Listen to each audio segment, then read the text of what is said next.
Jama ko do naumana kunamana dogi baru kuma sirana lamɛbaaw kunnafoni sɛbɛnw ye lakali kɛ bi min ye jɛkulu min bɛ yen n'u b'a wele k'a fɔ Adema PSJ ni ale yɛrɛ dɔnnen don ni didenw ka tɔgɔla jɛkulu ye olu ni u ka parti jɛkulu min bɛ yen n'u b'a wele k'a fɔ association Adema association u ye sigi kɛrɛnkɛrɛnnenw de kɛ ka ɲɛsin jamana yɛrɛ ka hakilinaw ni kuntilennaw ma kunnafoni sɛbɛnw y'u da don a la k'a ɲɛfɔ ne ko kana ka tiɲɛ fɔ malidenw ye ngwaw kana ko kana tiɲɛ ka fɔ jamanadenw ye namana lamɛbaaw min ye jamana ɲɛmaa bɛ min bolo bi ne ye colonel Asimi Goita ye a ye wele bila dɔgɔkun daminɛ na parti politiques caman ma ka se ka ɲɛfɔli kɛ u ye nka wele tun kun ye k'a fɔ falenfalenni ka tɛmɛ ani ni parti politiques ni ɲɔgɔn cɛ la kunnafoni sɛbɛnw ye a yira k'a fɔ nin kɔrɔfɔ in kɔni a kɛra kɛcogo minnu na a ma bɛn parti politique dɔw ma olu y'u fɛla di a ko kan kunnafoni sɛbɛnw yira don a la k'a ɲɛfɔ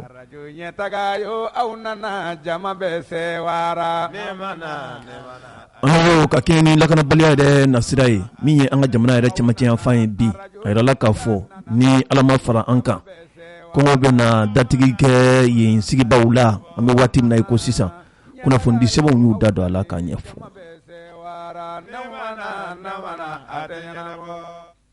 jɛkulu min bɛ yen n'u b'a wele k'a fɔ bolodi ɲɔgɔnma tɔn ni o ye URD yen kɛn bɛ bi daga wulila Sonkala man ye olu yɛrɛ ka ɲɛmaa min tun bɛ n'o ye honorable Soumaïla Cissé Ala ka ɲinɛ a la kabini o fatura ka se bi ma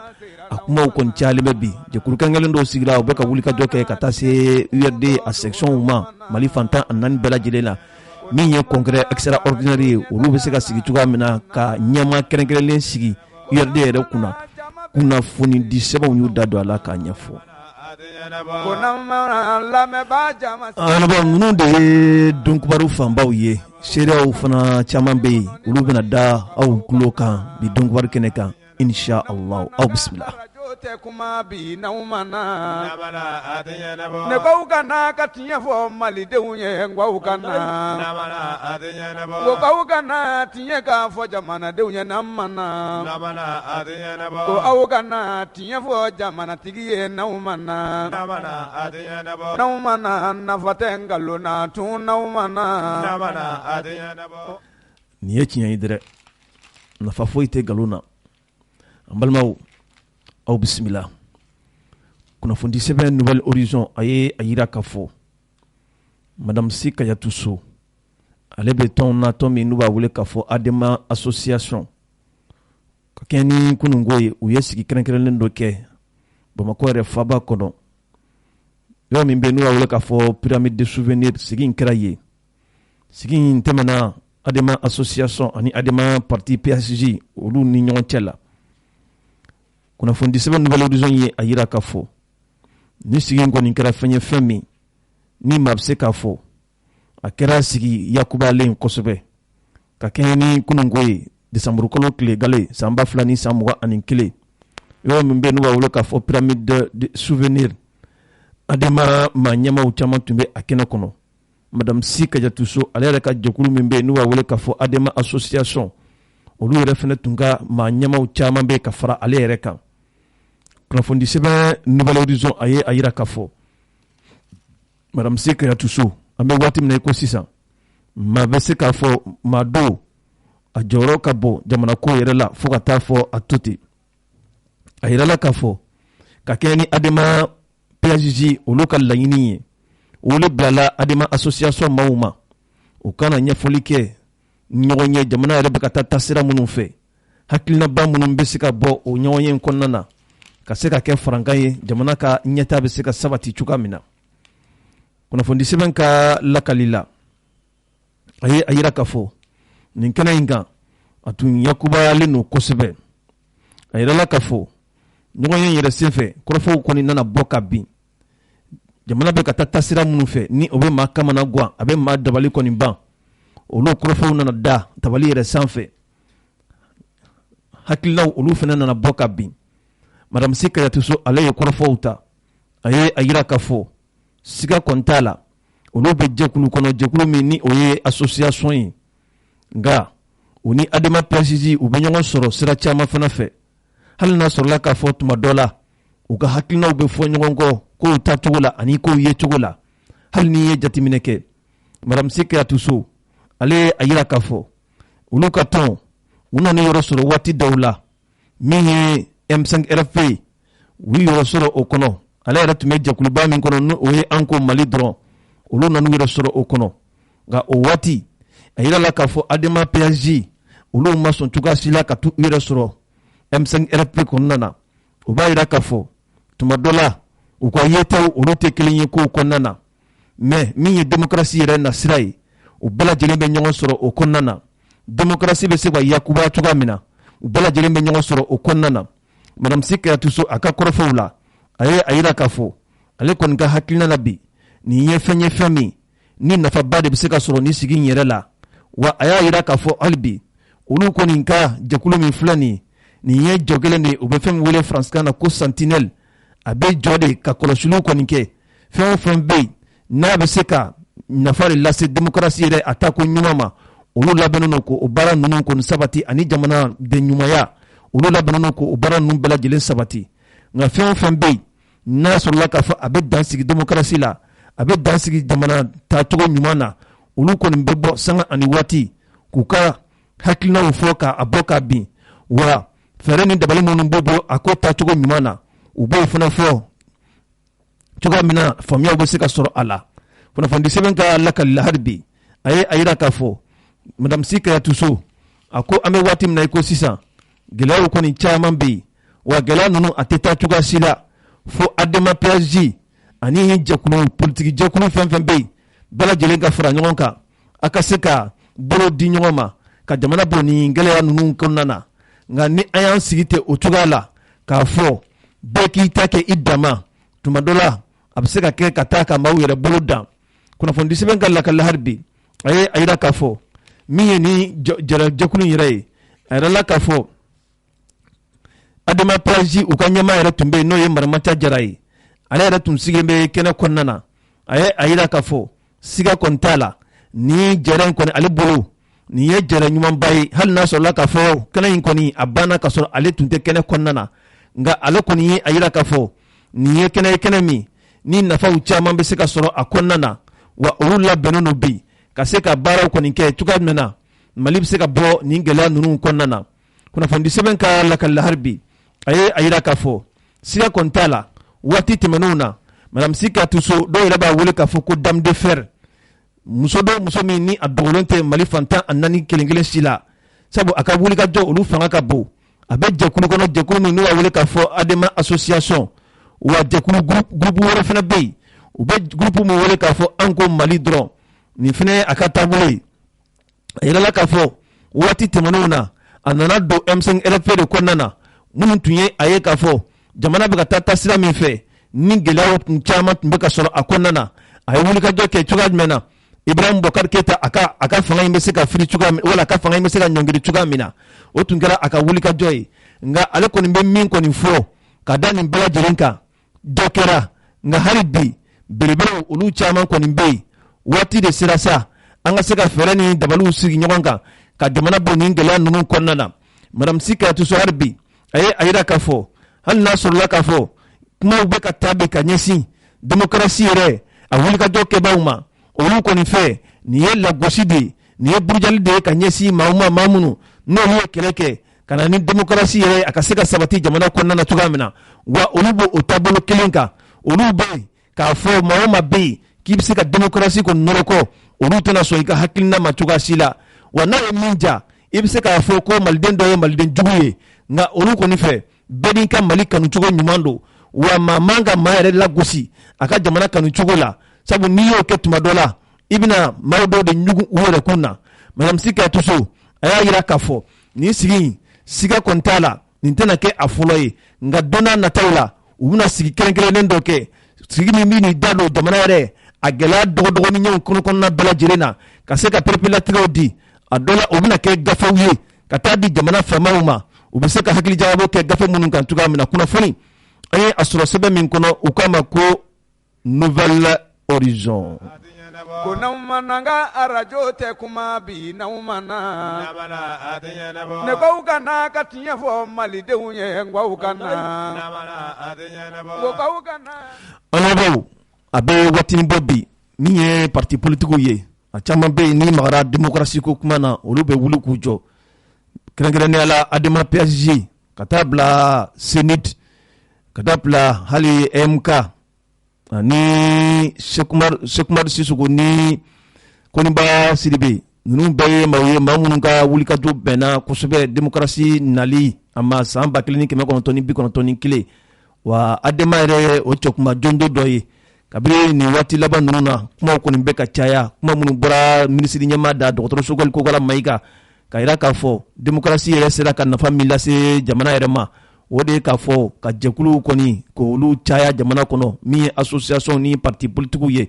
ni ɲɛci yera démocratie la olu de kɛra a ɲɛciw ye nka nin kuma kɔni fɔlen kɔ sa a kɛra sababu ye hali minnu tun tɛ dɔgɔtɔrɔ Sogɛli Kokala Mayiga a kɔniya la olu caman nana u ka dusumakasaw kɔni yira o kɔfɛ sa an yɛrɛ ye wulikajɔ kɛ komi an tun ye a fɔ ye cogoya min na donkibaru tɛmɛnen na min ye Yaya Sangare ye maa ye maa min n'a bi yɛrɛ sɔrɔ ADEMA PSG o yɛrɛ kɔnɔna na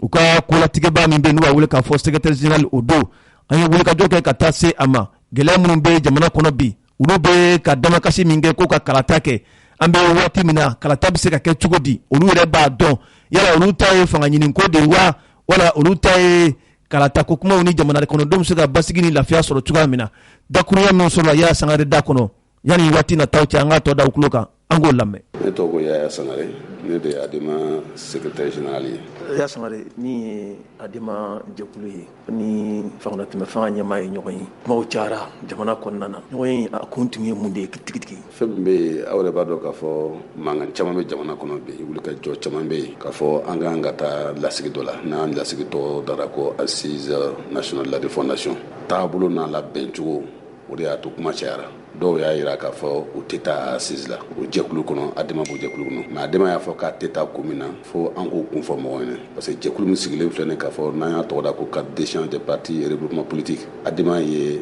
a hakilina bɛ se k'a fɔ hakilina bɔra ADEMA yɔrɔ walasa an ka sigi an k'a lajɛ an bɛ se ka jɛkulu sigi ɲɔgɔn fɛ cogo min na walasa an bɛ transition min na a transition ka kuncɛ hɛrɛ la an ka se ka ɲɔgɔn dɛmɛ a ka kɛ bɛɛ ka nimisi wasa kɔnɔ a ka ɲɛ an y'o laɲini jɛkulu in sigi kun ye jɛkulu in sigi kun tɛ k'a fɔ an bɛ transition contre la a sigi kun t'o ye a sigi kun t'o ye fɛnɛ ka hakili jagabɔ kɛ min bɛ se k'a to transition bɛ se ka bilasira walasa mɔgɔw kɔni bɛ fɛn min nɔfɛ basigi kɔnɔ sigikafɔ kɔnɔ bɛn kɔnɔ a ka kuncɛ hɛrɛ la o de tun ka d'an bɛɛ ye donc a jɛkulu sigi kun ye ADEMA b'a jɛkulu kɔnɔ mais a sigira min kɛ an ye hakilina dɔw jateminɛ hakilinaw kɔnɔ an bɛ se k'a to cogo min na parce que an bolo transition sigi kun ye mun ye a man ka mɛn transition bɛ sigi a man ka mɛn kuntigɛla man ka diɲɛ ka se ka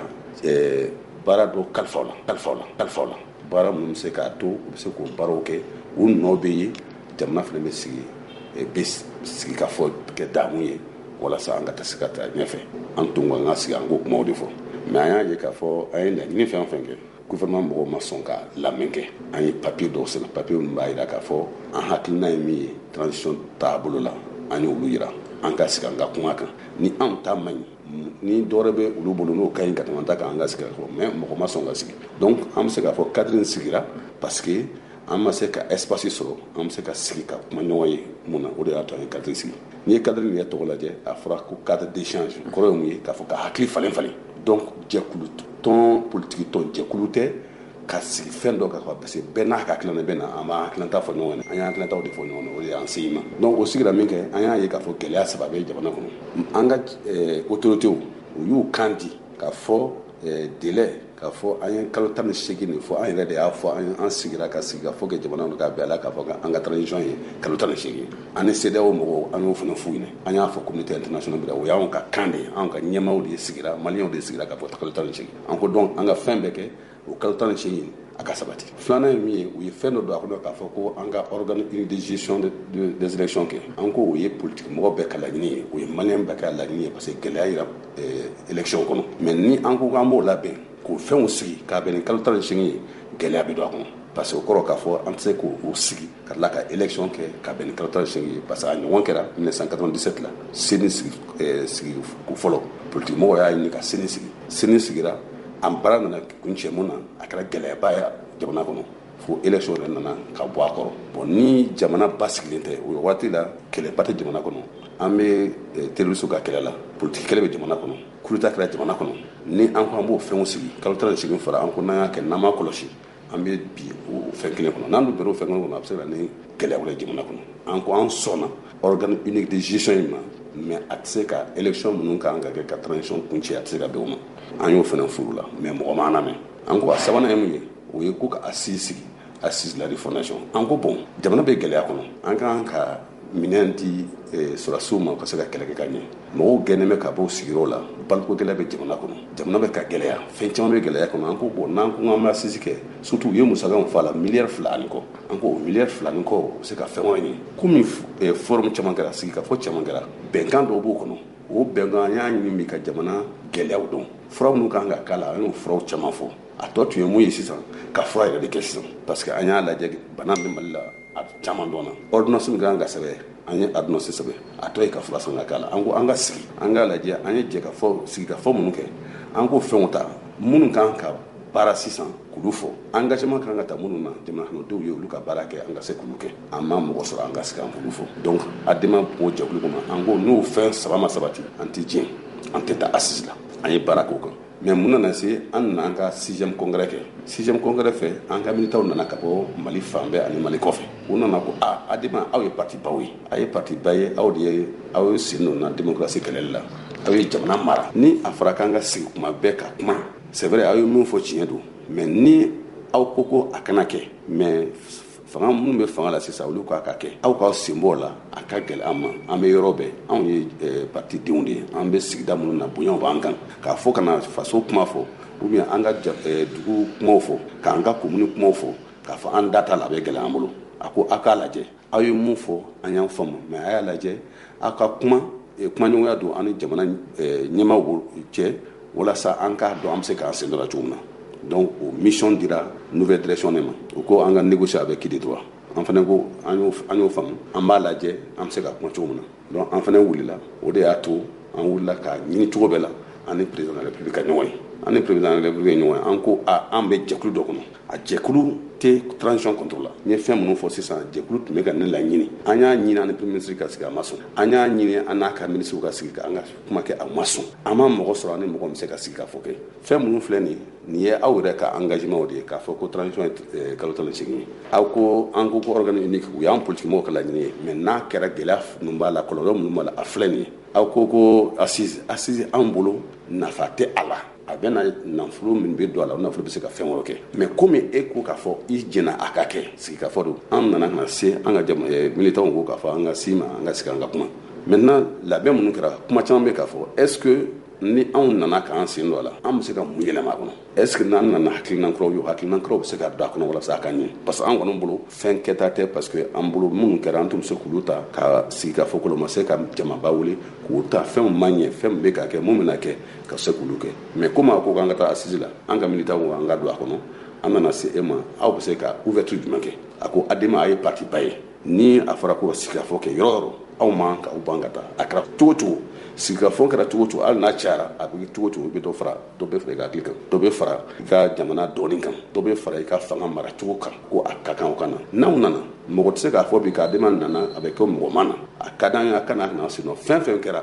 foyi ma datugu n'aw bɛ se ka na yɛlɛma fɛn fɛn don a kɔnɔ ni o de bɛ se k'a to bɛn bɛ don jamana kɔnɔ o de bɛ se k'a to gɛlɛya bɛ jamana kɔnɔ an bɛ se ka kuma kan a ko ale sɔnna an dun hakili la n'o bɛ se ka kɛ an t'o de ɲini o de tun y'a to an ko an tɛ taa parce que an mɔgɔ tɛ ka sigi ka kuma ale ko sisan k'a fɔ ale diɲɛna fɛn fɛn bɛ se k'a to ni dɔ bɛ se ka fara baara kan hakilina ɲumanw bɛ se ka fara a kan sigikafɔ bɛ sabati ɲɛtaa bɛ na jamana kɔnɔ a ko a tiɲɛna o bɛɛ ma donc an k'o la k'a fɔ o ye hakilina ɲuman ye o de ka d'an ye mais anw t'a fɛ a ka da adama dɔrɔn ma an ko n'a fɔra an ka sigikafɔ kɛ a man ka to k'a fɔ mɔgɔ damadɔ ka ɲɔgɔn sigi jamana ka kuma de don an ko président ma o la a ka d'anw ye a k'a laɲini parti politique fɛn fɛn Mali kɔnɔ ale an b'a ɲini ale yɛrɛ de fɛ ale ka wuli ka se u bɛɛ ma k'a bɛɛ wele k'a hakilina ta fɔ a bɛɛ ɲɛna pour que bɛɛ ka sen don a la société civile o mɔgɔ mɔgɔ bɛ se ka kuma jamana ko la an kana jamana ko kɛ dɔw bɛ jamana fɛ dɔw t'a fɛ bɛɛ Mali de fɛ parce que o discours de bɛ jamana kɔnɔ ka dɔw kɛ jamana jugu ye ka dɔw kɛ fasoden ɲumanw ye an hakili la faso kuma na ni mɔgɔ min y'a ka hakilina fɔ n'a ni e taamata ɲɔgɔn fɛ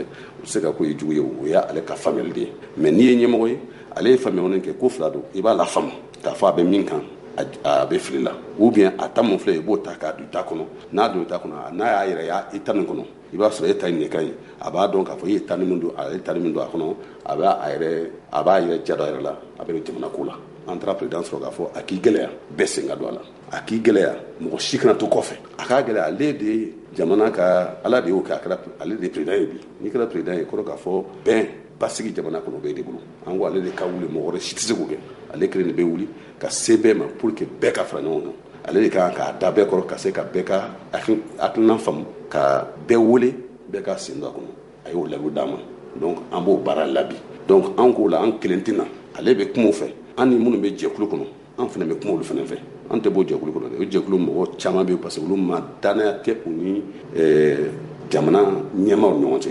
kɛrɛnkɛrɛnnenya la premier ministre n'a ka gouvernement danaya t'u ɲɔgɔn cɛ k'o fɔ o tɛ kuma labato an ko non anw ta ye ka n'a ɲɛfɔ ka hakilina ɲini président y'a ka kumakan di donc an ko an bɛ sigi an bɛ t'olu sɔrɔ an bɛ kuma an bɛ bɛn anw kelen tɛ na assise la an ka militants ko an ka taa an ye parti de an bɛ to an ka militants ka baara kɔ ka baara kɛ fo n'an dɛsɛra yɔrɔ min na mais parti bɛɛ taabolo o de n'i bɛ jɛkulu kɔnɔ n'a ka militant ye fɛn dɔ fɔ i fana b'a la ɲini ka an y'an ka militants y'an na faamu cogo min na an ni minnu bɛ cadre kɔnɔ an fana b'a ɲini an ni olu bɛ se ka bɛn cogo min na k'a lajɛ an n'an bɛ taa n'an ni bɛɛ ma se ka taa ɲɔgɔn fɛ an ni caman ka se ka taa ɲɔgɔn fɛ ni minnu fana ma sɔn olu ka da la k'a fɔ janfa tɛ ala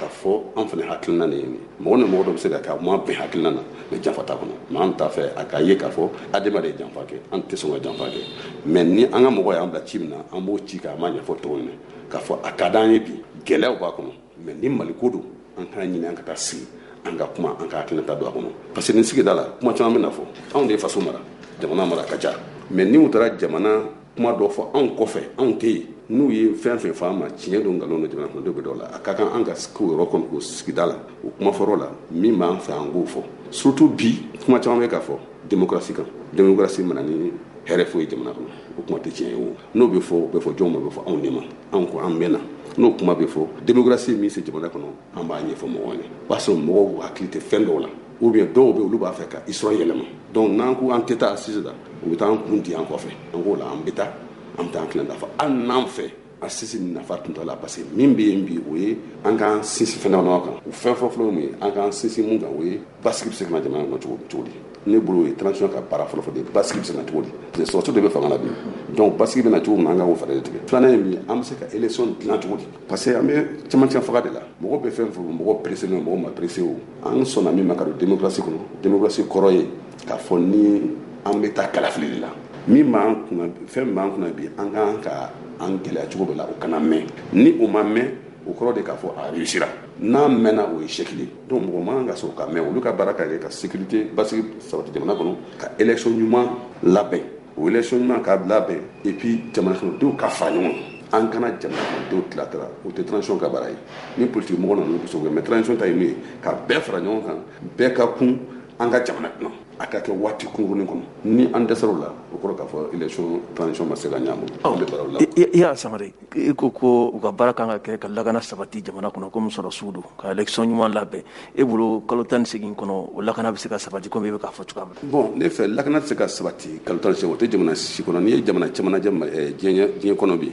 hali an kɛrɛfɛ jamanaw la Algérie basigi tɛ Algérie olu ye élection kɛ basigi tɛ Niger basigi tɛ Burkina. olu ni Mali ta ye kelen wa. non maintenant Bolivie jamana caman ye olu ta ka jugu Bolivie ni Chili ninnu fɛn ninnu jamana basigi tɛ se ka na k'a fɔ an bɛ basigi min fɛ k'a bɛɛ ban o tɛ se ka kɛ mais n'an ko bi ne y'o de fɔ fɛn fila de bɛ jamana kɔnɔ bi u ko communauté internationale an dɛmɛbaa jɛkulu minnu ka sɔrɔsiw b'an fɛ yan fana n'u bɛ sa don o don u ka baara a ye an nimisi wasa a ma nimisi wasa u ka denw de b'an ka jamana olu nana ka n'an ka jamanaw dɛmɛ parce que an bɛɛ bɛnnen mun na an fana y'o kɛ jamana wɛrɛw ye olu b'an fɛ yan jamana u ko k'a fɔ diɲɛ bɛnna mun na bi o ye démocratie kalafili ka kɛ transition waati kun olu k'an ka élection kɛ an ko an k'a fɔ an bɛ élection basigilen kɛ n'i ko élection basigilen o kɔrɔ ye mun ye k'a fɔ maliyɛnw bɛ basigi de fɛ n'i ye maliyɛn fɛn ɲininka bi an bɛ min fɛ bi an mɔgɔw ka basigi parce que mɔgɔ caman bɛ yen minnu tɛ se ka don u ka dugu kɔnɔ an tɛ se ka taama mɔgɔ segu ka balo hali n'u ye sɛnɛ kɛ u bɛ se ka sɛnɛ o ye gɛlɛyaba ye maliyɛn b'o de nɔfɛ basigi kana. n'aw mana arajo ɲɛtaga ye o n'aw mana. lamɛnbaaw nin kun ye Yaya Sangare adema kolatigɛba min bɛ yen n'u b'a wele faransikan na ko secrétaire général o tun don ni ala sɔnna kɔrɔfɔtɔw an na olu da aw tulo kan inshallah. Kunnafoni sɛbɛn soir de Bamako a ye a yira k'a fɔ jɛkulu min bɛ yen n'u b'a wele k'a fɔ PSDA a ɲɛmaa ye Ismail Sako ye ale ye jɛkulu kumalasela ye u bɛ jɛkulu wele k'a fɔ ko cadre d'échange des partis politiques ni association caman faralen ɲɔgɔn kan olu ka kumalasela de ye ni maakofɔlen minnu ka hakilina ye bi ka wulikajɔ bɛɛ sigi sen kan transition in a bɛ se ka ɲɛta sɔrɔ cogoya min na ka kɛ ni Laya Jara ale ka fasiri ye a ye a yira k'a fɔ waati tɛmɛnenw na min bɛnna ntɛnɛn tɛmɛnen a yirala k'a fɔ jamana ɲɛmaa bɛ min bolo bi ni o ye colonel Asimi Goita a ye wele bila parti politikiw ma ka taa kuma ɲɔgɔnyaw kɔni kɛ n'u ye hali n'a sɔrɔla k'a fɔ wele tun laɲini ye k'a fɔ kuma falenfalenw ka kɛ parti politikiw ani jamana ɲɛmaa ni ɲɔgɔn cɛ la nka a nana wolo fɛn min ni maaw kɔni ma se k'a faamuya wele yɛrɛ tun bɛ ka boli fɛn min kan o de ye k'a fɔ wulikajɔ tun bɛ jamana faamaw bolo kabini waati jan u bɛ fɛn wele faransikan na assise nationale de la refondation o kumaw de tun don ka se ka ɲɛfɔli kɛ politikimɔgɔw ye u hakilinaw u ka se k'u fɛnɛ da don a la ka bɛn ni jumajan tɛmɛnen ye novembre kalo tile 19 san 2021 a yirala k'a fɔ fangatɛmɛ fanga ɲɛma a ye kumakanw kɔni sinsin bɛn ani keleya baaraw ka kɛ k'a sɔrɔ wolomali ma se ka don baaraw kɔnɔna na maa bɛɛ lajɛlen k'i yɛrɛ ye a kɔnɔna na bɛnkan kɔnɔ nin tun ye jamana ɲɛma ale ka laɲini ye hali n'a yirala k'a fɔ ntɛnɛn tɛmɛnen ka bɛn ni novembre kalo tile 29 san 2021 jamana ɲɛma Asimi Goita a ye wele bila parti politikiw ma ka taa kumaɲɔgɔnw kun kɛndi u ye a yirala k'a fɔ o wele yɛrɛ kɛnɛ kan min ye minisiri min bɛ ni ale sigilen bɛ ka ɲɛsin yɛlɛmabaw bɛ se ka don jamana yɛrɛ a mara tacogo la cogo min na ni o ye ministre de la refondation ye professeur Ibrahim Ikasa Mayiga kɔrɔfɔ dira ale ma ale ye a ka fɛlaw fɔ o kɔfɛ min ye colonel Asimi Goita ale yɛrɛ fɛnɛ nana kɔrɔfɔw ta kɔrɔfɔ kɔni nana sinsin ka fɔ ko ka se ka sigi sen kan jamana kɔnɔden bɛɛ lajɛlen k'i yɛrɛ ye kɛrɛnkɛrɛnnenya la min ye parti politikiw ye olu bɛ se ka ye nin sigafɔ in na cogoya min na ka se k'u fɛlaw di maa si kana to ko wolomali kana kɛ sigafɔ in na cogoya si la a yɛrɛla k'a fɔ min ye Ismail Sako ye ale kɔni ye a ma ka hakilinaw dogo a ye a yira k'a fɔ ale kɔni dabali banna hali n'a a yirala k'a fɔ nin ko in kɔni kɛra jamana ɲɛmaayaso kɔni fɛ ka politikiw wele ale tun bolo kuma de bɛna di maaw ka se k'u fɛla fɔ kumaɲɔgɔnw ka se ka sabati u ni ɲɔgɔn cɛ cogoya min na o de tun ye ko in kɛcogo ɲuman ye mɛ n'a a nana kɛ jamana ɲɛmaa bɛ min bolo ni ale y'a ka kɔrɔfɔ kɔni fɔ kɔrɔfɔ wulila o kan kuma ma di parti politiki si kelen kelen ma nin ye fɛn min ni maa bɛ se k'a fɔ ale kɔni ma se k'a faamuya wa ale yɛrɛ kɔni ale bolo nin ye jigilatigɛ koba de nka olu kɔni bɛ min fɔ ka jɛya bɛɛ lajɛlen min ye sigafɔ ko kuma min b'u sen na u bɛ k'a fɔ cogo min na olu tɛna taa la cogoya si la wa olu ko ka yɛlɛmaw kɔni don sigafɔ in a kɛcogo la sabu an bɛ waati min na bi a sera sa min ye karata ko kuma ye olu pereperelatigiw ka di u bɛ fɛn min wele faransikan na ko calendrier électoral olu ka se ka ɲɛfɔ jamana kɔnɔdenw u bɛ se ka faamuyaw sɔrɔ a la cogoya min na mun de bɛ jamana faamaw fɛ ka a da jamana kɔnɔdenw tulo kan n'a sɔrɔla k'a fɔ ŋaniya ɲuman kɔni bɛ yen maaw sigilen bɛ bi maa si t'a dɔn k'a fɔ an bɛ ka taa sira min kɔni fɛ kunnafoni sɛbɛn ka lakalila a ye a yira k'a fɔ min ye Ismail Sako ye a ko olu kɔni ka da yɛlɛlen don ka kumaɲɔgɔnw kɔni sabati sanga ani waati bɛɛ lajɛlen na cogoya jumɛn na min ye nin transition ye a bɛ se ka ɲɛtaa sɔrɔ kunnafoni an ye a sɔrɔ sɛbɛn min kɔnɔ u k'a ma ko soir de Bamako. Kayi pastaroma ye alkamamugu gɛrɛgɛrɛ ye min bɛ dilan an yɛrɛ fɛ Mali la yan Kapal SA fɛ Macron pastaroma a ye ɲɛna cɛ ka ɲi wa a dundala ka di pastaroma a sugu ka ca yaasa bɛɛ ka ni dingɔ sugandi escargot fizeli spaghetti vermicelle ani bayani a bɛ sɔrɔ butikiw alimentation supermarché sugu Mali fan bɛɛ n'aw mɔgɔ b'a caman san ta la aw ka se goloni na u jabala bala wala bɛ weleli kɛ 20 21 65 30 20 21 900 65 30. Pastaroma anandan kadi anama kerebete. Awo, pastaroma nantan kadi anama kerebete.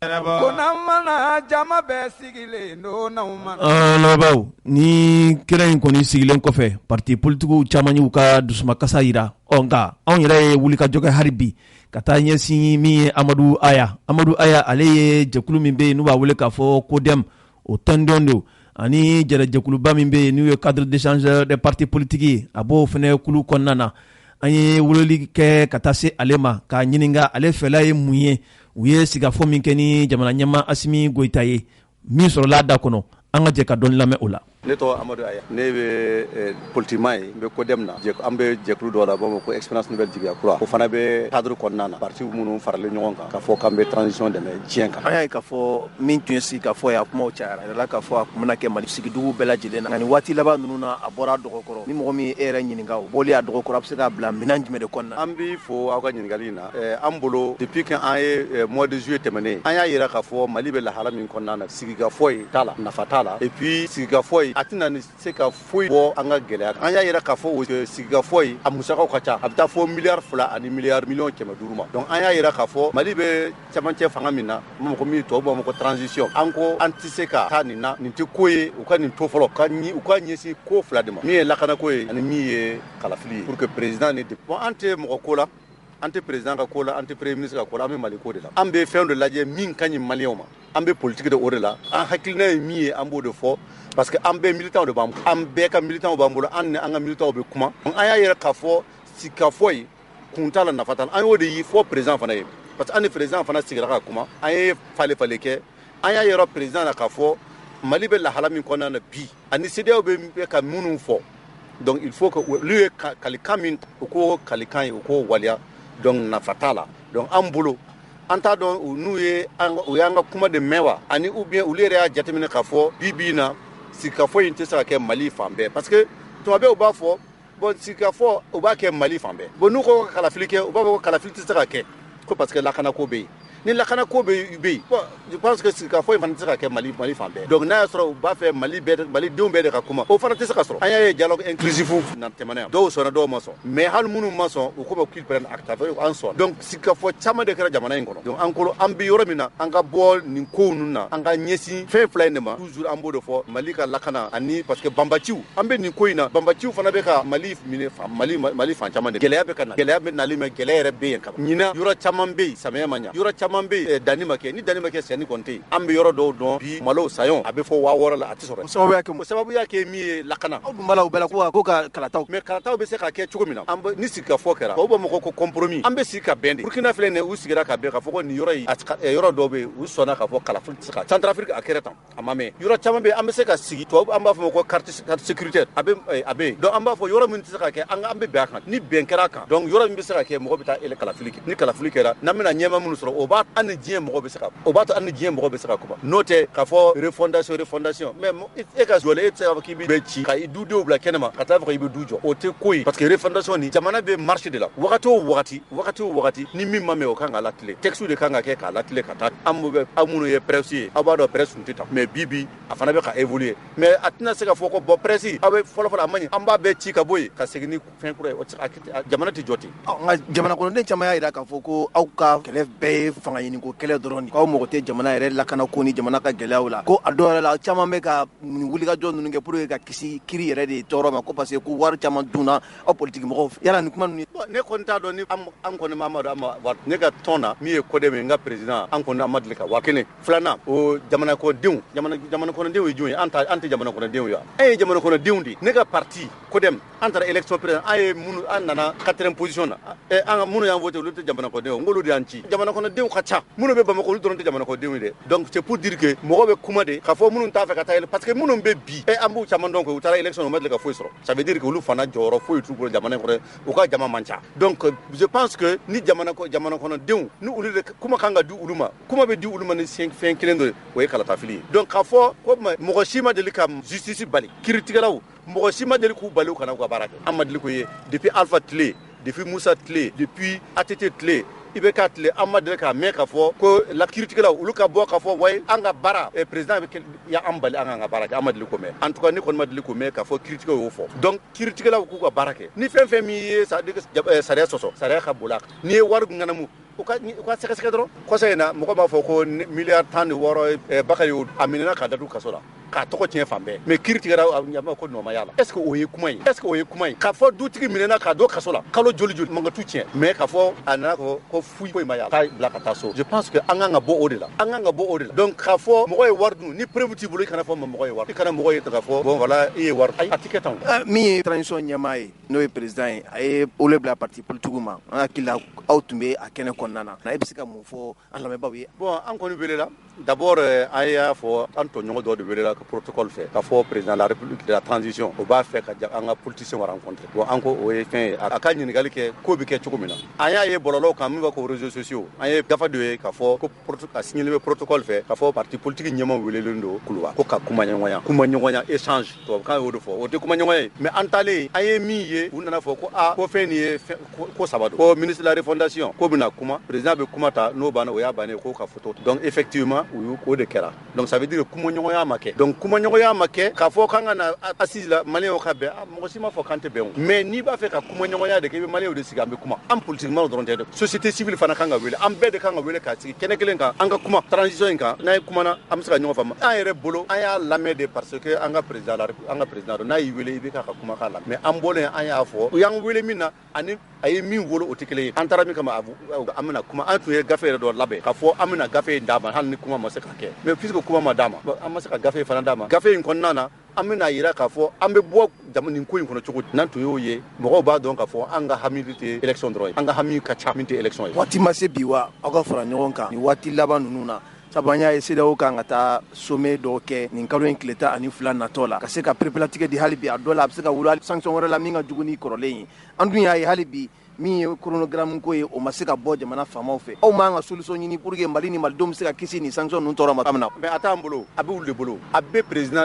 de bolo abe premier ministre de bolo ata ambolo parce que au lieu de kanga chronogramme labe c'est da o ma flafo ko ça de ni tien do anga tien fo nyoy c'est da ko ay chronogramme ira anna o ka chronogramme bo dro chronogramme nu yo bo e na ni élection de sera ke février o ka chronogramme bo ka fo ko ya sera ke février ma sera ka ni do ngo be ke kuma nyoya de mais dans la tidron o sera bien donc ni ambe mi fo malien wi ni c'est da we sanction bi anka président Assimi Koïta ani Sogel ulu dorono ils seront responsables devant l'histoire ni sanction kera nya fiye sisa chugumina mali ko na gelea de be hal sisa e kat boka boutique la katala je sukura be keme ani mugana mais ulu ngo ko do borala tout le keme fla ani binani ko do bora foi ma bola ne retara suku kono kala je ya restocker rete avec ba donc je pense que au ka posture là ka bo ko baga la les maliens fara surtout le premier ministre les maliens fara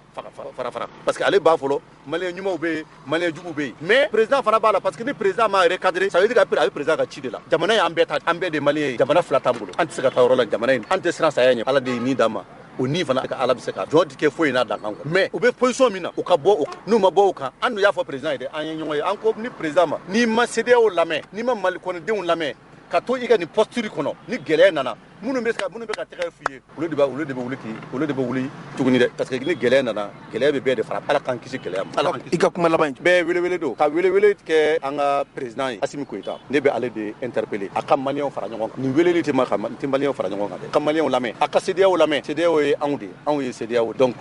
ambe mi fo aller hal chini aka bonne situation na aller mi ke o don atumese ka bo télé là ka kuma fo malien bele bon ko adresse à la nation c'était encore mieux que Akamro Faranjonga, pour la photo. Nous ne sommes pas contents de ça et nous ne pourrons cautionner ce genre de fait anti caution. Donc amba wele halsini amba blala café bambolo na ba an lame café bambolo ka di uluma malion be ka kuma be kana la café anga kuma ka bonne situation ba fo ka akwa tiesir la merci.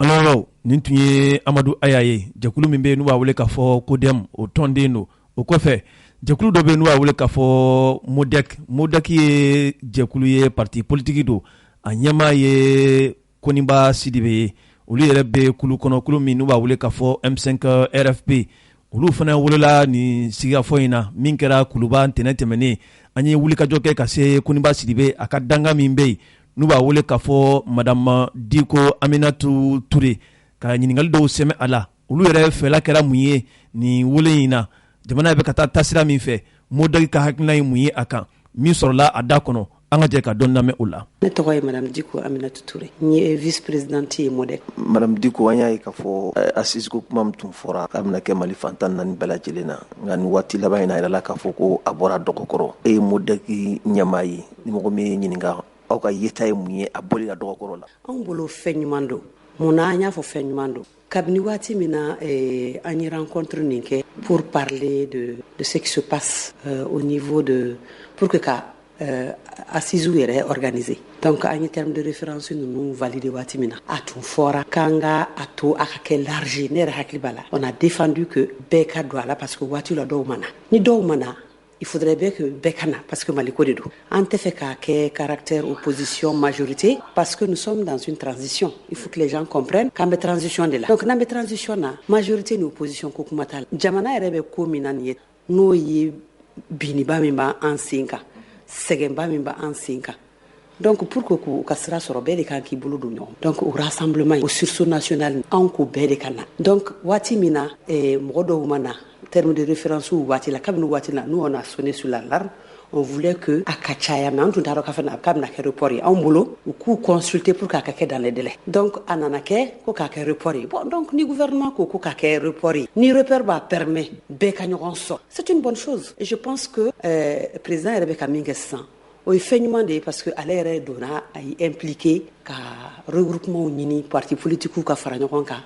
ka taa mɔgɔbaw ɲini Mali ɲɛfɛ olu ka fara ɲɔgɔn kan pour que assise ninnu ka se ka kɛ. N'o bi kɛ a tɛ se ka karaba. N'o bi kɛ an y'a fɔ élection tɛ karaba cogo min na an y'a fɔ nin fɛn ninnu fana tɛ se ka karaba. Donc k'a bila ka taa ɲɛfɛ dɔɔni pour que a ka se ka kɛ ka ɲɛ ka bɛɛ convaincu u ka na. Je pense que c'est un travail qu'il a fait qui est en train de se faire de manière correcte puisque parti dɔw tun bɛ yen nɔ mɔgɔ yɛrɛ tun t'a miiri k'olu bɛ na i ko n voisin Marimacha u ma na wa olu tun t'a la fɔlɔ dɔw wɛrɛw fana bɛ yen nɔ minnu tun t'a la fɔlɔ olu bɛɛ bɛ ka na sisan. Donc je pense que hali minnu réticenten don u laban sani a ko bɛ forme ta kosɛbɛ ka ɲɛ ni temps ni dir'u ma réflexion ni dir'u ma convaincu u y'u essayer k'u convaincu u bɛ na an bɛɛ bɛ jɛ k'an tɛgɛ di ɲɔgɔn ma ka nin baara in kɛ a ka kɛ baara ɲuman ye. Est-ce que président impliqué len a la bi o t'a yira k'a fɔ minnu tun bɛ ko in ɲɛmɔgɔ la n'o ye ministère de la refondation ye ani premier ministre olu dɛsɛra o jɔyɔrɔ la? Ayi ne tɛn'o f'i ye dɛsɛ tɛ. N'i bɛ baara kɛ e ko e bɛ foro sɛnɛ sisan foro ka bon e y'i k'a kan i kelen i fila saba ni mɔgɔw nan'u bolo don i kɔrɔ k'i dɛmɛ n ko b'a ɲɛ di. Donc je pense que ce n'est pas que le président, c'est toutes les bonnes volontés, que ça soit au niveau de l'État, au niveau je veux dire de la classe dirigeante de l'État ou au niveau des traditionnels et autres. Des citoyens tout simplement. Neni ebe se ka doko ala pour ka kany. Donc en bɛ de b'an bolo di ɲɔgɔn ma ka fara ɲɔgɔn kan ka se ka a propulser pour que ni élan de patriotisme ni élan de bienfaisance pour notre pays a ka se ka sira sɔrɔ. Y'a ye président ni parti politiques ye ɲɔgɔn ye nin dɔgɔkun kɔnɔna na parti politique dɔw to hakili la ko ɲɔgɔn ye bɛna bila minɛ min kɔnɔ olu y'a ye a ma bila a kɔnɔna na aw fana tun y'a ye cogo di? Bon c'est vrai que moi en tant que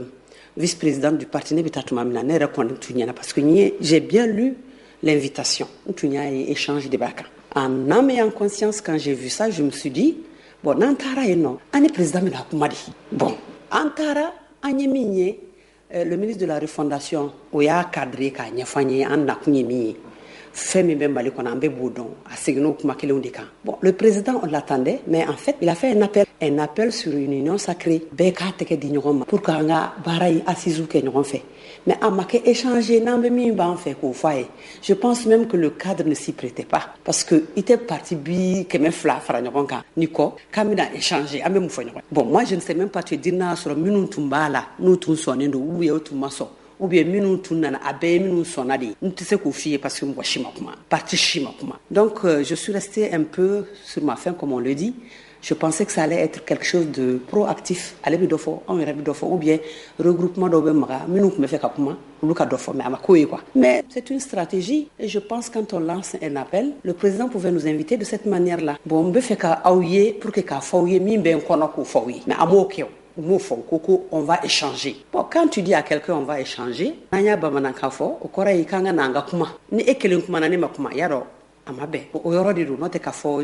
je suis contre ce qu'il a fait non j'ai apprécié son appel je pense que a ye min fɔ o de b'a kɔnɔ a ye min fɔ o de ka kan ka kɛ mais n'an tun ye dɔ fɔ o tun b'a tɔ ɲɛ di. mais est-ce que nin dɔ la ni wele bɛ parti politique ma tuguni u sɔn ka na ni wele in jaabiya sabu n'i y'a ye a yirala k'a fɔ k'u ni président bɛna échanger de mais ka taa président y'i ta fɔ dɔrɔn kɛnɛ wulila yɔrɔnin. Je pense que ils vont tirer les leçons parce que don de do ka taga o don de do ka taga. Waati banna. Non ni ko u bɛna faamu c'est-à-dire que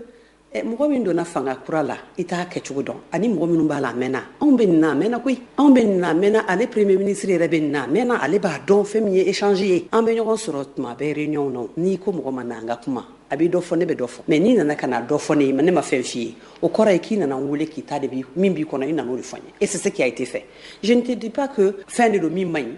mais approche dɔ de don min y'u ka approche ye on tire les leçons c'est tout maintenant est-ce que parti bɛ yen minnu bɛ taa parti tɛ yen minnu tɛ taga bɛ yen minnu tɛ taga moi je m'inscris dans les partis qui veulent que ce pays quitte cette situation et si nous voulons quitter cette situation tout ce qui peut être fait va être fait dans ce sens que ça soit le comportement des dirigeants que ça soit ce que les opposants font je pense qu'on n'est pas à ce niveau-là on doit aller tous ensemble dans un élan de patriotisme pour que an ka kow ka ɲɛ ɲɔgɔn bolo parti politique ka sama ni a tɛ taga o kɔ il y a pas une œuvre humaine qui est parfaite fɛnw bɛ kɛ a tɛ taga o kɔ donc an ka sama ni ba ye ka mɔgɔ dɔw to bɛɛ ka bɛn a la o tɛ ɲɛ o donc ni une grande majorité se distingue pour aller aux assises an ka taga peut-être qu'un jour ceux qui ne veulent pas partir ils diront que an m'a kɛ ka ɲɛ ale premier ministre b'o dɔn a b'o dɔn kosɛbɛ yɛrɛ parce que an b'a lamɛn donc a b'a dɔn k'a fɔ mɔgɔw tɛ bɛn ko dɔ la mais aw b'a kɛ. Madame la présidente ni sommet dɔ bolodalen bɛ CEDEAO maaw fɛ yala waati ma se wa komi aw de bɛ fanga na bi ka se ka chronogramme dɔw bɔ hali n'a sɔrɔ n'a ka fɔ bɛɛ b'a dɔn ko kalataw tɛ se ka kɛ ka bɛn ni waati kɔfɔlen ye ka se ka kisi donna nataw ma sanction minnu bɛna ta ka ɲɛsin Mali ma o waati ma se wa parce que n'i ye président ka kuma n'a ye a da yɛrɛ ma mɔgɔw se. président bɛ ka kuma Mali de kɔnɔ a tɛ ka CEDEAO kuma fɔ ça c'est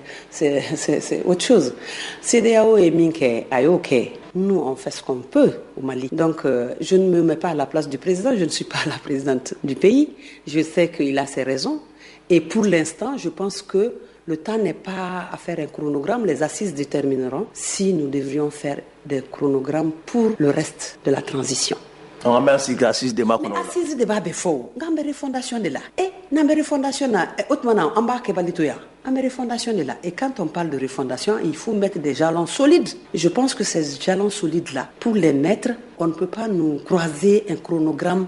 de quelques jours de quelques mois non avec KR Madikatra al assise on m'a changé nia on m'a reporté nia aux circonstances où de a toi changer bon aux circonstances quel on débat au chronogramme fana c'est ka kessa je pense que les assises vont nous éclairer n'an bɛ se ka chronogramme ɲuman bɔ ka ɲɛsin transition yɛrɛ durée ma et puis tout le reste par rapport à la CEDEAO les organisations internationales. Aw ka parti MODEC bɛ M5 ka jɛkulu kɔnɔ aw ka parti dajɛlen don nka fanga yɛrɛ bɛ ka taa taasira min fɛ bi aw ka yeta ye mun ye. Oui, mais même au niveau d'un parti, on est en désaccord. Même au niveau à l'interne, mais majorité dégagée, il y a démocratie. Je ne peux pas te dire que ni président est fin ou fin fort, c'est pour aller contre Choguel. Le président n'est pas contre Choguel. Le président donne ses avis par rapport à des situations.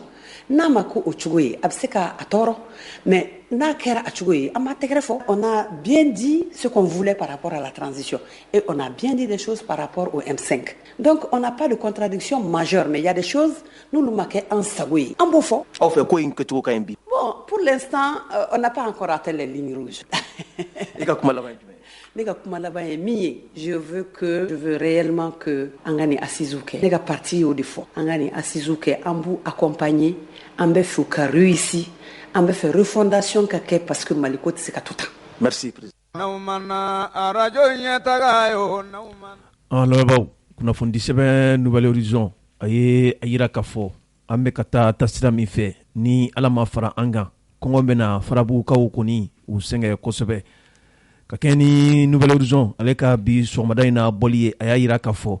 dɔgɔkun kelen yɛrɛ kɔnɔna na maa 7 bɔɲɔgɔnko olu nana bɔnɛ u ni na kɔngɔ ye a sababu ye wa a yirala kana fɔ banabagatɔw fana caman nana ta ka taa Mopti yɛrɛ dɔgɔtɔrɔso ani Segu dɔgɔtɔrɔso la nin bɛɛ lajɛlen sababu ye kɔngɔ de ye kunnafoni sɛbɛn ka lakali la a ko min ye farabugu ye a bɛ gɛlɛyaw kɔnɔ bi marifatigi jɛkulu n'o ye papalikɛlaw ye olu ye wulikajɔ ta k'a ɲɛsin farabugu ma k'a lakori hali n'a sɔrɔla k'a fɔ kumaw caman tun fɔra waati tɛmɛnenw na k'a yira k'a fɔ jamana faamaw u tun ye wulikajɔ kɛ ka se ka farabugu yɛrɛ ka yɛrɛmahɔrɔnya di a ma nka an bɛ waati min na ko sisan don ka bɔ u ka gɛlɛ farabugukaw kɔni ma fo ka dama tɛmɛ a yirala k'a fɔ nin dɔgɔkun kelen kɔnɔna na maa 7 kɔni tanyana kɔngɔ sababuya kɔnɔna na kunnafoni sɛbɛn ka lakalila a ye a yira k'a fɔ waati tɛmɛnenw na kɔrɔfɔw tun yirala diɲɛ fantan a 4 bɛɛ lajɛlen na min hali bɔlɔlɔ sanfɛla ye Mali kɔnɔ ani Mali kɔ kan ka a yira k'a fɔ yɔrɔ min bɛ n'u b'a wele k'a fɔ farabugu Mali faamaw u ye wulikajɔ kɛ ka se ka Bamantu kɔni daga bɔ farabugukaw kɔni dala nka a na kɛ sa o kuma in kɔni tun ye kuma mugu de ye kunnafoni sɛbɛn ye a yira k'a fɔ ka kɛɲɛ ni olu yɛrɛ ka wulikajɔ ye u ye fɛɛrɛ kɛ ka dɔ ɲini farabugu sigibaa dɔ ɲini nɛgɛjuru yɛrɛ la ka bɛn ni kununko ye desanburu kalo tile gale san 2021 ale ye o tigilamɔgɔ ye perepelelatigɛw kɔni di k'a yira k'a fɔ tiɲɛ don min ye farabugu kɔni ye Mali finitigilakaw dɔw bɛ farabugu yɛrɛ kɔnɔna na nka o n'a ta bɛɛ min ye dongabow ye o kɛra haramu kɔni ye population kɔni ma u ka wulikajɔw ka kɛ bi ka taa u dahirimɛw ɲini o tɛ ka se ka kɛ cogoya si la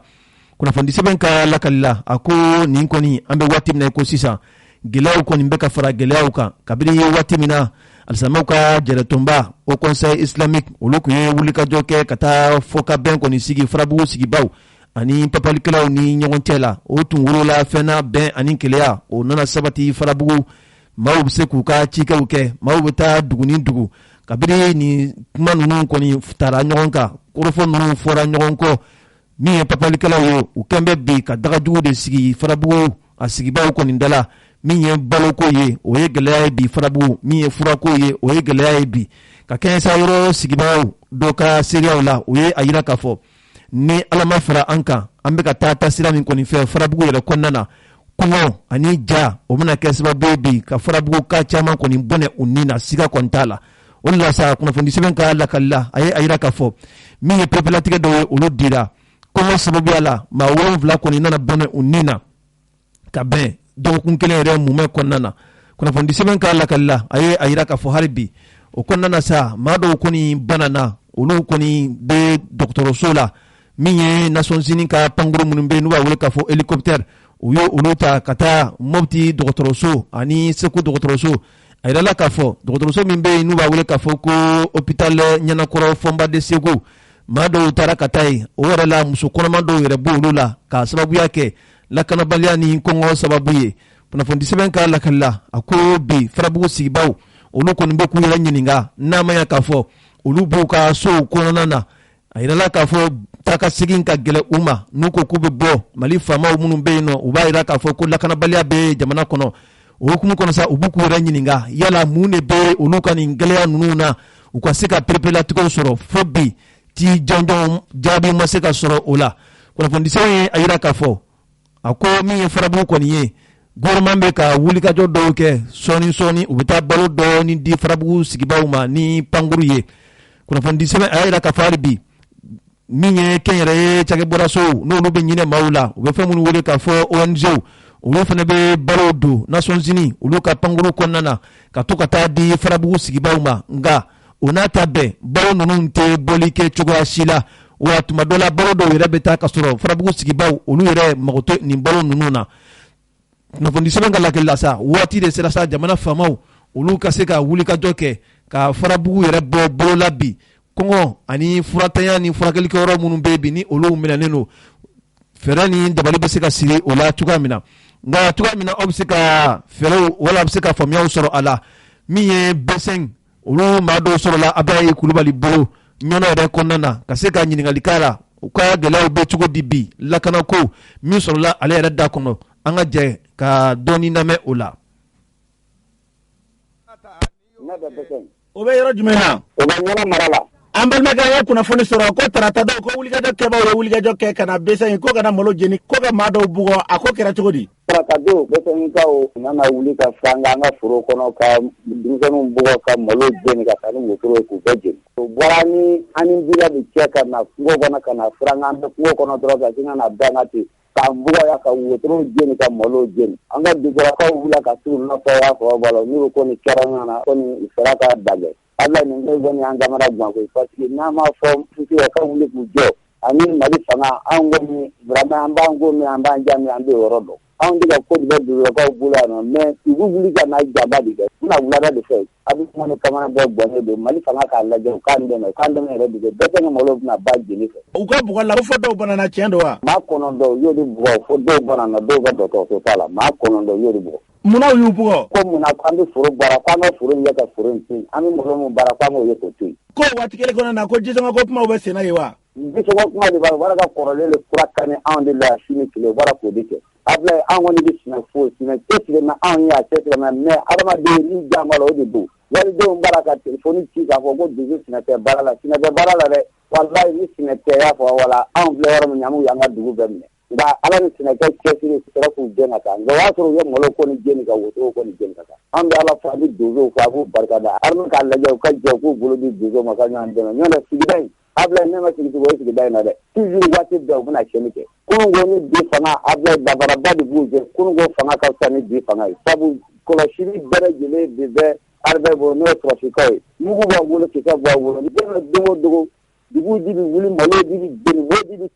ablaye nin fanga in an ma nin fanga ɲɛ fɔlɔ dɛ nin fanga in wele a ma jɔyɔrɔ fa fiyewu hali sini n'a diya o ka ca a ma jɔyɔrɔ fa a ma jɔyɔrɔ fa parce que an jigi d'an na k'a fɔ ko fanga bolo bɔ ale nana n ko mali bɛ suma hali bi bɛɛ de b'a ka fara mali gɛlɛya ka su ni tile bɛɛ de b'a ka taga nana aw nale jama bɛ sewara n'aw mana ne mana a tɛ ɲɛnabɔ aw nana ɲɛtaga yo aw nale jama bɛ baw nin tun ye B5 maaw olu ka seereya ye nka nin kɔfɛ sa min ye farabu sigibaga dɔw yɛrɛ bɛ yen olu fana y'u ka seereya di i n'a fɔ Modibo Danbele Ablaye Kulibali a ka ɲininkali sera ale ma min sɔrɔla a da kɔnɔ ka ɲɛsin farabu yɛrɛ gɛlɛyaw ma an ka jɛ ka dɔɔni lamɛn o fana na farabugu dugudenw don farabugu birama kun ta ye gɛlɛya dan ye ko san'an ko dugu da la u taara baga mɔgɔ ma k'i mɔgɔ fila minɛ k'i kelen kantigɛ kelen gontɔ o kisɛ ko la tuma dɔ min kantigɛ ka n'a bila an ka fala dawu la an b'a fɔ ko tuni an y'o don bɛɛ kɛ k'a ɲini an ma ye surasi yɔrɔ yaratɔ taara bɔ a ka fala dawu la yen nɔ k'i bonni wuli k'i sogo bɛɛ yɛrɛkɛ k'a sogo tɛmɛ fɔ bɔrɔ kɔnɔ ka n'a jɛnajɛ kɛ o tɛmɛnen kɔfɛ ko bɛɛ ka mɔgɔw fɔ ko sanna avion bɔra ni maa 7 ye ka na furakɛyɔrɔ la Segu yen nɔ gɛlɛya da furakɛ tɛ bolo tɛ furakɛ an bɛ je min fura den furanna k'a ban n'a tobila foyi t'i k'a la a bɛ nɔɔni jisuma de la vitamine foyi t'a la mɔgɔw fari bɛ funu o de kɛmɛ sababu ye bana farikolo bana bɛ ka caya mɔgɔw bɛ ka sa a kɛmɛ sɛgɛn ye da wa ni sini ani sinikɛnɛ tɛmɛna k'a sɔrɔ balo ma taa farabugu Ablaye i b'a ko yɔrɔ mɛn mɔgɔ yen nɔ mɔgɔ fata fɛ kunnafoni na ko sɔrɔsiw bɛ farabugu ye o ye tiɲɛ ye wa sɔrɔsiw bɛ farabugu maa min bɛ a ka ca maa 100 ye mais o tɛ bɔ ka tɛmɛ kilo 1 kan jerisiw dama sira la maa kelen o maa kelen n'i bɛ bɔ ka taa dɔ jerisiw dama k'i kɔnɔ n'u bɛ mobili marifa i b'i cɛ cogo o cogo ni maa cayara ma hali ni nɛgɛ t'i minɛ ni kisɛ ɲɛnama t'i bolo wula ka na ji la de k'i minɛ k'i yɛrɛ k'i ku yɔrɔma k'i kanu joli la k'i boli fo k'i faga an tɛ ka fɔ maa ɲɛma b'a fɛ sinon ni maa ɲɛma b'an fɛ bi an ka gɛlɛya o bɛ gɛlɛya ta k'a k'u kun an min kɔnta la sɔrɔsikan nana dilan n'a sɔrɔsiw fili an kɔntara kosɛbɛ n ko ni farabugu bɔtɔ ye bolo la an bɛna se k'an ka baara kɛ mais i b'a fɔ ko o juguyara kɔrɔlen de ye ne a jɔrɔ sɔrɔsiw ka bi bɛ se ka sira bɔ bien fo ka ɲɛ parce que ko sɔrɔsiw bɛ an tɛ ka tɛgɛrɛ fɔ an mago bɛ min na o ye sira in bila de an mago b'o de la sɔrɔsiw yeli tɛ an jigi bɛ sigila mais bi an jigi tigɛlen don an jigi tigɛlen don maintenant sɔrɔsiw taara de k'u b'an lakana mais n'a kɛra don o don mɔgɔ bɛɛ bɛ sa bolo yɛrɛ tɛ kɛ taa Iran jigi bɛ tigɛ o mobili 3 falen filɛ bolo la ka jɔ Jabali k'a ka taa farabugu a ma se ka taa farabugu a bɛ kalo 1 bɔ bi k'a ka taa duguma sira fɛ wa a ma se ka taa ko sira tɛ yen ji de bɛ sira la n'o de bɛ k'u bali ka taa n'a ye wa ji tɛ sira la sira jama ka taa san yɛrɛ mana ɲinɛ yɛrɛ jango yɔrɔ bɛ suma an ka mɔgɔw ye sama min ka ma k'o bɔ ɲɔgɔn ni yɔrɔw fɛ a suma ye bali fɛ dɔgɔ fɛ a ka taa tɔnɔ 30 a si ma se ka taa hali bi ka kɛɲɛ sa ni farabugu gɛlɛya ye Ablaye Kulibali ka ɲininkali sera Samake ma Samake perepelatigɛ dɔw di minnu taara ka taa Segu dɔgɔtɔrɔso la olu ka lahalaw bɛ cogo di an ka jɛ k'o fana lamɛn ne tɔgɔ bɛ Sata Samake ka bɔ farabugu sisan bi min ne bɛ Segu dɔgɔtɔrɔso la an ye kunnafoni sɔrɔ dɔgɔfuranya tɛmɛnen na ko u taara banabaatɔ dɔw cɛ ka bɔ farabugu ka na Segu e b'olu cɛra wa ne b'olu cɛra Segu la mun yɛrɛ de ye aw bɔ farabugu aw nana cogo di Segu dɔgɔtɔrɔso la kɔngɔ ani minɔgɔ o de y'anw bana k'anw se Segu yan o bana in yɛrɛ juguba ye kɔngɔ de fɔlɔ tɛ yen e bɛ kɛnɛya cogo di n'a bɛ yɛrɛ samaji da ye kɔngɔ ye o tɛ mɔgɔ si fɛ mɔgɔ bɛ dɔn cogo di yala banabaatɔ bɛ kɛnɛya fɛn bɛ sɔrɔ min bɛ dun ni bana ni dumuni kɛ bana fɛ laban jumɛn na e bɛ sari dɛ anw nana min ka o ɲɛ kɔngɔ de b'an ka mɔgɔw la ani bana n'i y'a ta k'a lajɛ 100 sarida o 100 sarida 90 ye kɔngɔ ye a suma tɛ yen foyi de tɛ yen mun nafɛ yɛrɛ mun hali ni nafɛ dɔn nafɛ kan ka suma dɛ ni suma tɛ yen nafɛ yɛrɛ kɔngɔ yɛrɛ tɛ yen aye kunnafoni sɔrɔ ko gɛlɛya in senfɛ ko kɔngɔ kɛra sababu ye ka mɔgɔ dɔw ni to Farabugu o ye tiɲɛ ye wa? Kana se ka kuma na fiyewu hali ne yɛrɛ natɔ bɔra ka mɔgɔ dama min fɛ daji t'a la avion ma se ka na an bɛɛ avion kelen banabagatɔ caman de daminɛ ne bɔra k'u to yen ne yɛrɛ tɛ Segu dɔgɔtɔrɔso la yan. Kunnafoniw na ko dɛmɛɲɛw bɛ ka taga ɲɛsin Farabugu ma baloko la o tuma dɛmɛw tɛ ka taa wa? Dɛmɛ de taara ka nin fɔlɔ o mɛnna mobili taara n'o ye depuis o bɔra la mobili ma taa ni dɔ ye. O dɛmɛ minnu bɛ taa yalima dɛmɛ ninnu o ti dugu bɔ de wa walima dɛmɛ ninnu u bɛ na cogo di? A tɛ dugu bɔ dɛ ale k'i surunya fɛn min bɛ tila niko ta hali fɛn ko min taara kosɛbɛ fɛn min laban min f'i ye a kɛra ni kilo garamu 9 kilo tɛ dɛ garamu 9 maa fila de b'a jɛ maa ba 4 na. Aw ye maa joli bi Farabugu? Maa fila de b'a jɛ maa ba 4 na. I bɛ ka dɛmɛ min f'i ye min taara mobili la o taara dama o tɛ na to fana taara avion na u bɛ taa jigi mais a tɛ nɔgɔ bɔ dɛ o bɛ taa a bɛ tila niko ta n'i y'o ni n'a cayara n'i y'o kilo 3 dɛ kilo 2 n'i y'o ni. O fɛn ye mɔgɔya u fɛ bilala anw ye o de kɛlen anw ye an k'an ka baara k'an yɛrɛ sabu n'anw y'an ka baara k'an yɛrɛ ye faamaw nafa bɔra anw nafa b'o la an ka foro si baara bagan tɛ yen maa si tɛ yen ni fɛn bilala anw ɲɛ fɛ an bɛ se ka baara kɛ foro kɔnɔ dɛmɛ tɛ fɛn ɲɛ k'an ka baara ka taa bɔ dɛ n'anw ye baara sɔrɔ ka kɛlɛ anw ɲɛ ka tɛmɛ dɛmɛ in kan u ka anw ka yɔrɔ lajɛ wala an bɛ se k'an ka baara kɛ sabu n'u sera k'an ka kɛnɛ dilan ka d'anw ma anw b'an ka forow baara o de lafiya ka bon anw ma k'a fɔ ko mɔgɔ wɛrɛ bɛ doni ta ka taa di anw ma ko balo. Aw mɔgɔ min bɛ Segu dɔgɔtɔrɔso la bi Farabugu la aw bɛ se mɔgɔ joli ɲɔgɔn dɔ ma? Aw mɔgɔ minnu bɛ Segu dɔgɔtɔrɔso la bi mɔgɔ 9 de kun don kelen tora se wɛrɛ o la farikolo jugu la a ma se ka sigi mobili kɔnɔ a tɛ se ka sigi n'a yɛrɛ o tora yen an tɔw minnu bɛ se ka sigi dɔɔnin o na anw mɔgɔ 8 min yan. Kɔsa in na an ye kunnafoni sɔrɔ ko binba min bɛ yen n'o ye Jeba ye k'o b'a la ka dun Farabugu ko fo o kɛra so e ka mɔgɔ dɔw bana o ye tiɲɛ ye wa? Ne yɛrɛ tun b'a la ne yɛrɛ tun b'a di fura na a bɛ mɔgɔw bana dɛ nka an b'a dun koyi ni ma se kɔni jago e b'a dun fɛn t'i bolo jago mɔgɔ bɛ taa fura de la kungo kɔnɔ ka taa ni nana n'a ye o fana t'a sulen ye a baara kɛ gɛlɛn fo a bɛ gɛlɛya dɔɔnin min sɔrɔ a la o bɛ tila bon min bɛ sɔrɔ o bɛ tila ka di denmisɛnninw ma kɔɲɔ de bɛ ka mɔgɔkɔrɔba de fa a tɛ ka foyi ka denmisɛnninw na sabu ni min bɛ sɔrɔ a bɛ di denmisɛnninw de ma an kɔni bɛ dugawu de kɛ ala k'an dɛmɛ wala an bɛ se ka bɔ nin bolo in kan. Lamɛnbaaw nin ye jigilatigɛ ko ye nka an bɛ dugawu kɛ ala ka a ko basigi ala ka hakili ɲuman di jamana kɔnɔdenw ni jamana faamaw ma. Kunnafoni sɛbɛn soir de Bamako a ye a yira k'a fɔ wulikajɔw kɔni kɛlen don bi bɛ fɛn min wele faransikan na k'a fɔ violence sexuelle liée au conflit au Mali. Nin ye dankari walew ye minnu bɛ taa cɛnimusoya nasiraw fɛ gɛlɛya minnu bɛ bi lakanabaliya la an ka jamana kɔnɔ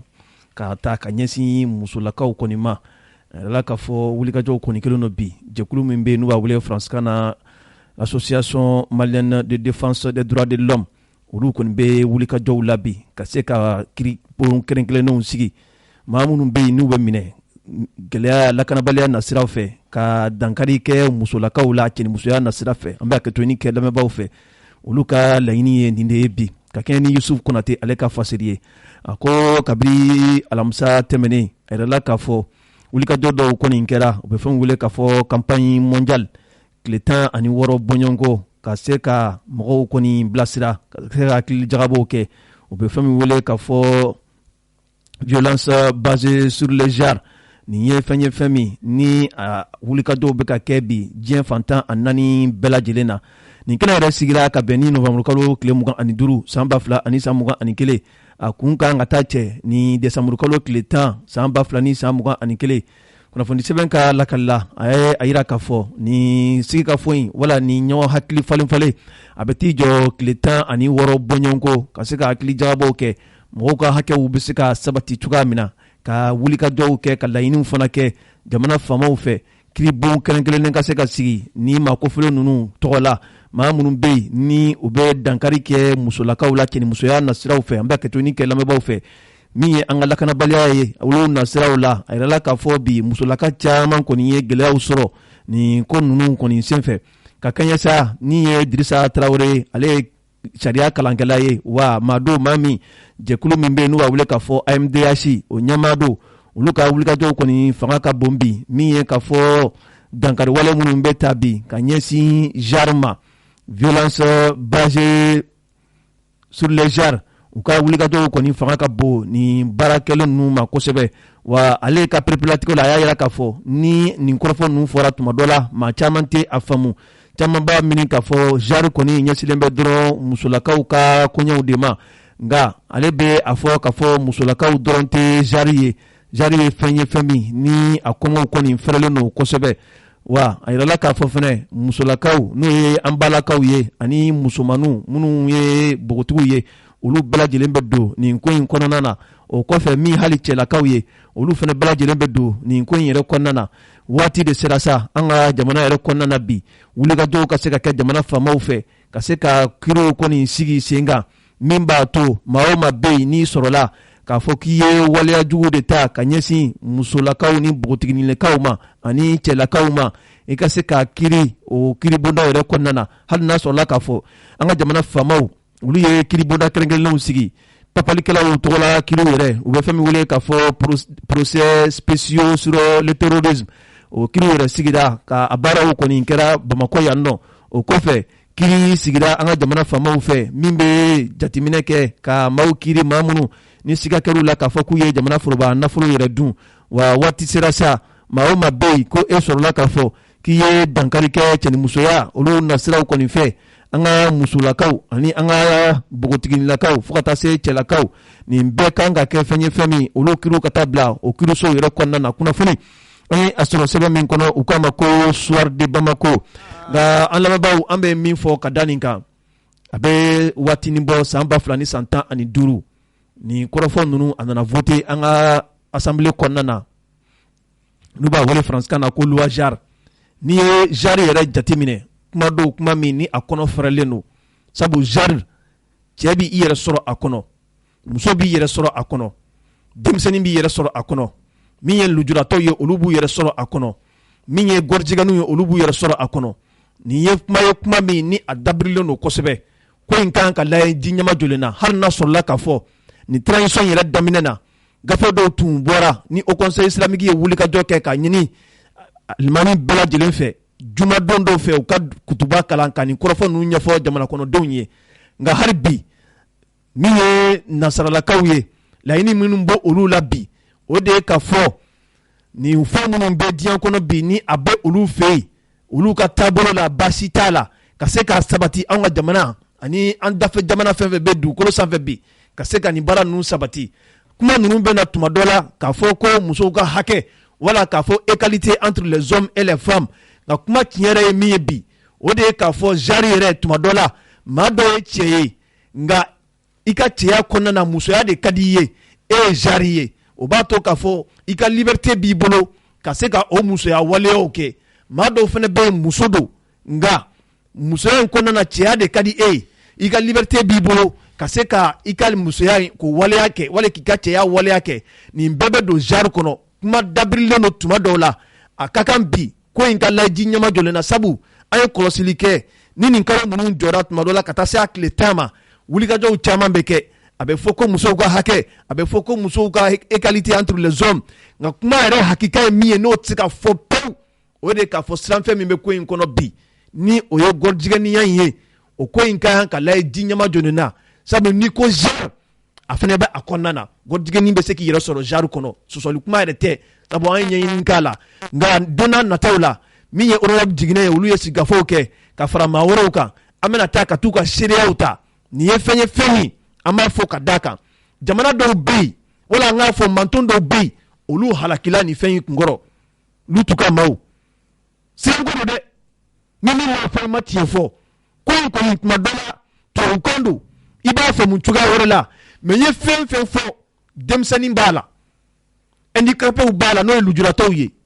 cɛ b'a la muso b'a la gɔrijigɛni b'a la lesbienne b'a la nin bɛɛ ye JAR ye nka o pereperelatigɛw tuma dɔ la i t'olu ye kuma kɔnɔ an bɛ ala deli ala ka hakili ɲuman d'an ma. Jama bɛ sewara n'aw mana ne mana a tɛ ɲɛnabɔ ko aw nana ɲɛtaga yo aw nalen jama bɛ sewara n'aw mana a tɛ ɲɛnabɔ n'aw mana arajo ɲɛtaga yo n'aw mana a tɛ ɲɛnabɔ ko n'aw mana ɲɛtaga. Lamɛnbaaw kunnafoni sɛbɛn l'indépendant ye a jira k'a fɔ min ye an ka jamana yɛrɛ camancɛ yanfan min bɛ yen bi ni o ye Baɲakara ye.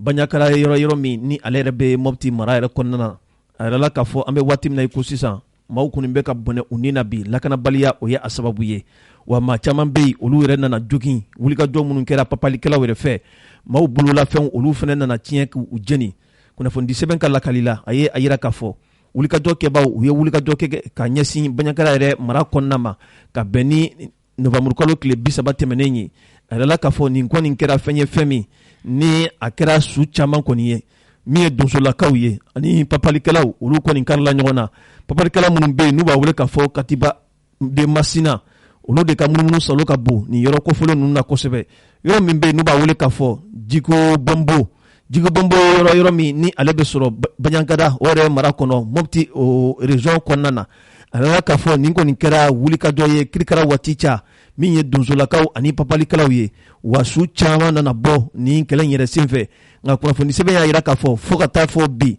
min ye su ninnu ye jateya ye olu ma se ka perepelatigɛw kɔni di kunnafoni sɛbɛn ka lakali hali bi a ye a jira k'a fɔ maa bɛ se k'a fɔ siga kɔni kelen don k'a fɔ donsolakaw olu ka kulo kɔnɔna na maa caman kɔni bɔnna u ni na wa maa caman fana nana bana fo olu taara ka taa lapitaliso min bɛ yen n'u b'a wele k'a fɔ ko Sevare lapitaliso dɔw taara Baɲankara yɛrɛ olu lapitaliso la kunnafoni sɛbɛn ka lakali la a ye a jira k'a fɔ o kɔnɔna na sa papalikɛla minnu bɛ yen u ye donsolakaw ka moto caman kɔni jeni